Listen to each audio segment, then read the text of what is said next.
नमस्कार। हाँ। आज हम एक बहुत ही दिलचस्प विषय पर बात कर रहे हैं, पीके डाइट। हाँ, पीके डाइट्स। हमारे पास इसकी जानकारी दो स्रोतों से है। एक तो YouTube चैनल वैदिक चिकित्सा का वीडियो ट्रांसक्रिप्ट है और दूसरा वैद्य धीरज आर्य के सिद्धांतों पर आधारित एक लेख। जी। तो आज हम कोशिश करेंगे कि इन स्रोतों के आधार पर समझें कि ये पीके डाइट आखिर है क्या, इसके पीछे क्या विचार है और ये काम कैसे करती है, जैसा कि मतलब इन स्रोतों में बताया गया है। बिल्कुल। ये डाइट वैद्य धीरज आर्य से जुड़ी है, जो एक प्राकृतिक चिकित्सक है, और स्रोत बताते हैं कि वो आयुर्वेद, जड़ी बूटियों का निशुल्क प्रचार और चिकित्सा भी करते हैं। जी हाँ। उनका मकसद लगता है कि लोगों को दवाओं पर निर्भरता कम करके प्रकृति की ओर ले जाना है। बिल्कुल सही। और जैसा आपने कहा पीके डाइट, पी मतलब पूर्वज, के मतलब की, यानी पूर्वजों की ये डाइट। अच्छा, पूर्वजों की डाइट। हाँ, ये सोच हमारे जो बड़े बुजुर्ग थे उनके खानपान के तरीकों पर आधारित है, ऐसा ये स्रोत बताते हैं। कहा गया है कि इसे करीब 400-500 लोगों पर अध्ययन करके उनकी जीवन शैली को समझकर तैयार किया गया। इसमें स्वस्थ लोग भी थे, बीमार भी थे। अच्छा।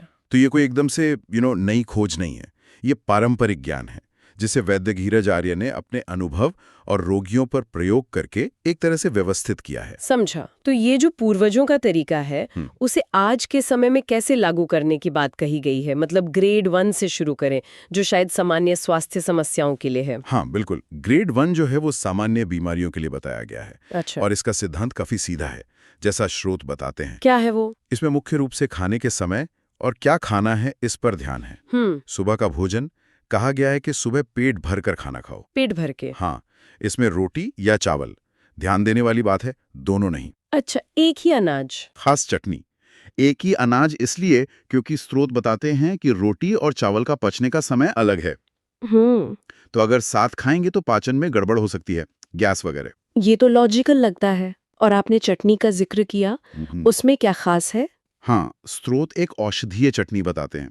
टमाटर, अदरक, काली मिर्च, लहसुन और नमक स्वाद अनुसार। ठीक है। और इसे औषधीय बनाने के लिए इसमें कभी बेलपत्र, तुलसी, नीम या सदाबहार के पत्ते मिलाने की सलाह है। अरे वाह! स्रोत में तो मजाक में ये भी कहा है कि घर की महिलाएं चाहें तो बिना बताए भी मिला दें, बस कड़वे पत्ते कम मात्रा में डालें, इससे गुण बढ़ जाते हैं। हाँ, ये तो अच्छी टिप है। चलिए, सुबह का हो गया, अब दोपहर में क्या? देखिए, दोपहर में ही एक अहम बदलाव है। रोगी व्यक्ति के लिए दोपहर में पका हुआ भोजन न करने की सलाह है। पका हुआ भोजन नहीं, क्यों? कारण ये बताया गया है कि ताकि शाम को, मतलब सही समय पर 4 से 6 के बीच असली तेज भूख लगे। अच्छा। अगर दोपहर में भारी खा लिया तो शाम को भूख नहीं होगी, फिर रात में देर से लगेगी। और देर रात खाना खासकर बीमार के लिए ठीक नहीं माना गया। सूर्यास्त के बाद भोजन न करने का भी जिक्र है। पर फिर दोपहर में भूख तो लगेगी, उसका क्या उपाय है? हाँ, उपाय है। स्रोत कहते हैं कि जो नाश्ता आमतौर पे लोग सुबह करते थे ना, वो दोपहर में कर लें। जैसे सलाद खा लिया, या दही गुड़ खा लिया, या छाछ पी ली।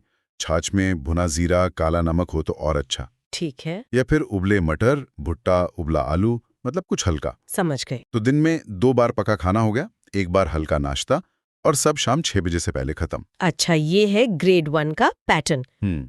फिर शाम का भोजन, उसका समय और तरीका? शाम का खाना 4 से 6 बजे के बीच, जब तेज भूख लगे। स्रोत इस पर बहुत जोर देते हैं कि भूख के वेग को रोकना नहीं है। जैसे प्यास लगे तो पानी पीते हैं, वैसे ही तेज भूख पर खाना तैयार होना चाहिए। तर्क दिया है कि खाली बर्तन चूल्हे पर जलेगा, वैसे ही पेट खाली होने पर एसिड बन सकता है, एसिड रिफ्लक्स जिसे कहते हैं। सही बात। सुबह और शाम के खाने में कम से कम 6 से 8 घंटे का गैप रखने को कहा है। और सबसे जरूरी, सूर्यास्त से पहले खाना। और इसमें भी वही एक अनाज वाला नियम? हाँ बिल्कुल, अगर सुबह रोटी खाई तो शाम को चावल या कोई और अनाज, या इसका उल्टा, साथ में दाल, सब्जी। यानी दिन में 2 मुख्य पके भोजन 6-8 घंटे के अंतर पर, और सूर्यास्त से पहले। दोपहर में हल्का। सुनने में तो ये व्यवस्थित है। और स्रोत कहते हैं कि इससे बीपी, शुगर, पेट की समस्याएं ठीक होने लगती हैं। हाँ, ऐसा ही दावा है। ये तो हुई ग्रेड 1 की बात।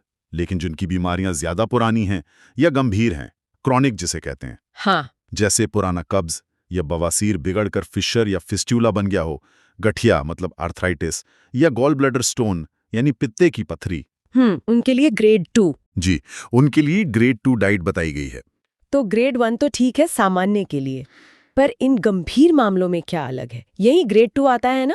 क्या फर्क है इसमें? फर्क ये है कि इसमें भोजन को और भी सुपाच्य मतलब पचाने में और आसान बनाया गया है। अच्छा, ताकि लिवर पर लोड कम पड़े और शरीर को पोषण आराम से मिले। कैसे? क्या खाना है इसमें? सुबह और शाम ग्रेड 2 में अनाज को रोटी या चावल की जगह दलिया या खिचड़ी के रूप में लेने को कहा है, और वो भी पतला, लगभग लिक्विड जैसा। दलिया या खिचड़ी? हाँ, जैसे किसी भी अनाज का दलिया, स्रोत मिलेट्स, जौ, मकई का जिक्र करते हैं, या फिर मूंग की खिचड़ी, पतली सी। स्वाद के लिए? दलिया में गुड़ या मिश्री डाल सकते हैं, खिचड़ी में नमक। वेजिटेबल सूप भी एक अच्छा ऑप्शन बताया है, खासकर शाम को। नियम वही, एक बार में एक ही अनाज। और इसमें घी का भी कुछ जिक्र था शायद, गठिया के लिए? हाँ, घी का महत्व बताया है, खासकर गठिया के मरीजों के लिए। स्रोत कहते हैं कि गठिया का एक कारण शरीर में लुब्रिकेशन यानी चिकनाई की कमी और एसिड का बढ़ना है। घी चिकनाई देता है और एसिडिटी कम करता है, तो जिन्हें घी पसंद है उन्हें दलिया या खिचड़ी में जरूर डालना चाहिए। और दोपहर का खाना ग्रेड 2 में? वो ग्रेड 1 जैसा ही? दोपहर में हाँ, ग्रेड 2 में भी ग्रेड 1 जैसा ही है, हल्का नाश्ता या फल। हाँ, फलों के बारे में कहा है कि एक बार में एक ही तरह का मौसमी फल खाएं। एक ही तरह का क्यों? स्रोत का तर्क है कि कई फल आपस में विरोधी हो सकते हैं, जैसे घी और शहद विरोधी हैं पर असमान मात्रा में ले सकते हैं। तो कंफ्यूजन से बचने के लिए एक बार में एक फल सबसे सेफ और फायदेमंद है। खाने से आधा घंटा पहले या बाद में ले सकते हैं। समझा। मतलब ग्रेड 2 में खाना और भी हल्का और आसानी से पचने वाला है। ये उन लोगों के लिए है जिनकी पाचन शक्ति कमजोर है या जिन्हें गंभीर बीमारियां हैं। पित्ते की पथरी के लिए भी यही? हाँ, पित्ते की पथरी के लिए भी ग्रेड 2 ही बताया गया है। और ये बहुत जरूरी है समझना कि डाइट के साथ साथ परहेज, मतलब कुछ चीजों से बिल्कुल बचना, उतना ही जरूरी है। परहेज, हाँ, ये तो हर डाइट में होता है। बिल्कुल। स्रोत कहते हैं कि बिना परहेज के शायद पूरा फायदा ना मिले, चाहे डॉक्टर कोई भी हो। तो ये खाने के नियम हो गए ग्रेड 1 और ग्रेड 2, पर क्या छोड़ना है, किन चीजों से बचने को कहा है? लिस्ट लंबी है क्या? हाँ, परहेज पर ध्यान देना बहुत जरूरी है, और लिस्ट थोड़ी है तो सही। बताइए। चाय, खासकर सुबह खाली पेट बिल्कुल मना। चाय? तली भुनी चीजें, ज्यादा मिर्च मसाला, अचार, पापड़, मांसाहार, बाजार के सारे पैकेट वाले फूड्स, बिस्किट, नमकीन वगैरह। मैदा से बनी चीजें, फ्रिज में रखा बासी खाना और ठंडा पानी, इन सब से पूरी तरह दूर रहने को कहा है। चाय पर तो काफी जोर है। स्रोत में तो चाय पीने वालों की तुलना नशेड़ी से की गई है। ये तो काफी स्ट्रांग बात है। हाँ, स्रोत इस मामले में काफी मुखर हैं। उनका तर्क है कि चाय में कैफीन, टैनिन, निकोटीन जैसे तत्व हैं जो शरीर में एसिड बढ़ाते हैं, खून को अम्लीय बनाते हैं, बीपी बढ़ा सकते हैं, पेट में गड़बड़ी कर सकते हैं। बाप रे। सुबह खाली पेट पीना तो बिल्कुल गलत माना है। हाँ, ये जरूर माना कि जिनका बीपी लो रहता है उनको शायद थोड़ा फायदा हो, बीपी नॉर्मल हो जाए, पर बाकी सबके लिए नुकसानदायक ही बताया है। यानी चाय शारीरिक और शायद मानसिक उत्तेजना बढ़ाकर मन खराब होने वाली स्थिति में भी योगदान दे सकती है। ये तो उस बात से जुड़ता है कि पहले मन खराब होता है फिर तन। बिल्कुल बिल्कुल। स्रोत इसी तरफ इशारा करते हैं, कहते हैं कि शरीर की बीमारी की जड़ शायद मन में पहले से मौजूद किसी चिंता, परेशानी, तनाव में हो सकती है।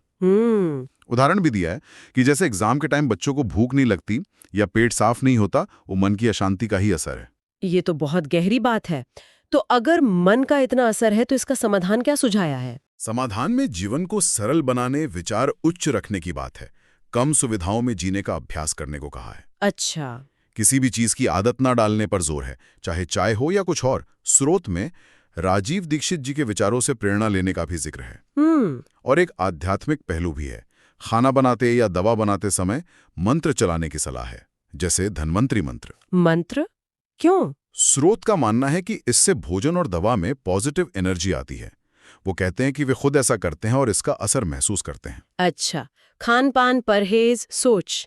अब शारीरिक गतिविधि यानी व्यायाम क्या बताया है? क्या सिर्फ सुबह टहलना काफी है? नहीं, स्रोत कहते हैं कि सिर्फ टहलना, खासकर अगर टहलते हुए दिमाग कहीं और भटक रहा हो, घर की चिंता, ऑफिस की टेंशन, तो शायद उतना फायदा नहीं। तो फिर कैसा व्यायाम? व्यायाम ऐसा हो जिसमें तन के साथ मन भी पूरी तरह लगे। इसके लिए कुछ पारंपरिक सुझाव दिए हैं। जैसे घर में हाथ वाली चक्की चलाना। चक्की आजकल कौन चलाता है? हाँ, मुश्किल है, पर स्रोत कहते हैं इससे ताजा आटा भी मिलता है और बढ़िया व्यायाम भी है। ध्यान लगाना पड़ता है। और तैरना, स्विमिंग, स्रोत बताते हैं कि इससे जॉइंट पेन, लाइपोमा यानी चर्बी की गांठें भी ठीक हो सकती हैं।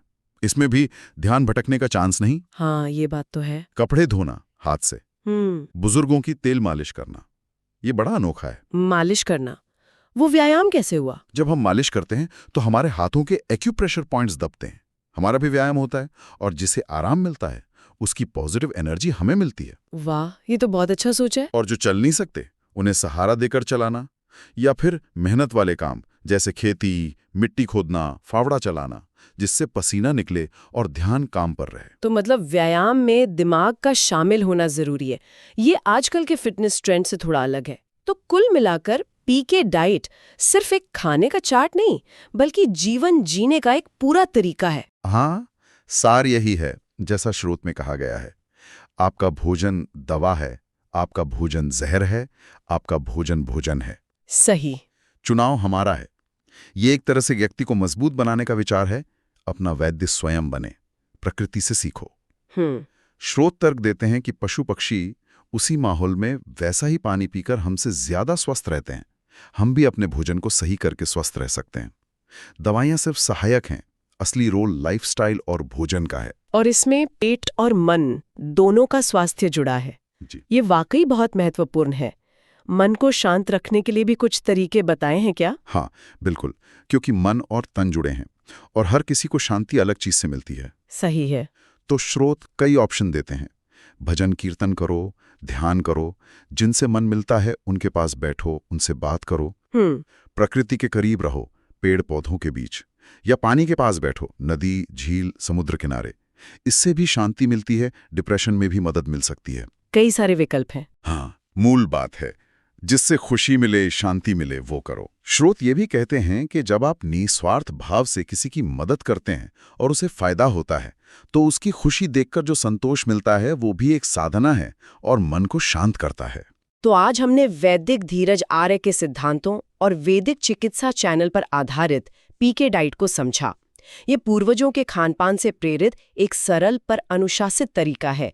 इसमें क्या, कब, कैसे खाना है, क्या नहीं खाना है, साथ में मानसिक शांति और सही शारीरिक गतिविधि, सब पर जोर है। जी, ग्रेड 1 सामान्य समस्याओं के लिए और ग्रेड 2 गंभीर या पुरानी बीमारियों के लिए, जिसमें भोजन और भी सुपाच्य हो जाता है। हाँ, और ये सारी चर्चा हमें सोचने पर मजबूर करती है। क्या वाकई हमारी आज की जीवन शैली, खान-पान की आदतें और ये जो लगातार तनाव बना रहता है, यही हमारी ज्यादातर स्वास्थ्य समस्याओं की जड़ है? बिल्कुल, ये सवाल उठता है। हो सकता है, जैसा ये पीके डाइट का नजरिया बताता है। ये वाकई एक बड़ा सवाल है। हम अपने भोजन को सिर्फ पेट भरने का साधन न समझें, बल्कि उसे अपनी दवा कैसे बनाएं, ये सोचने वाली बात है।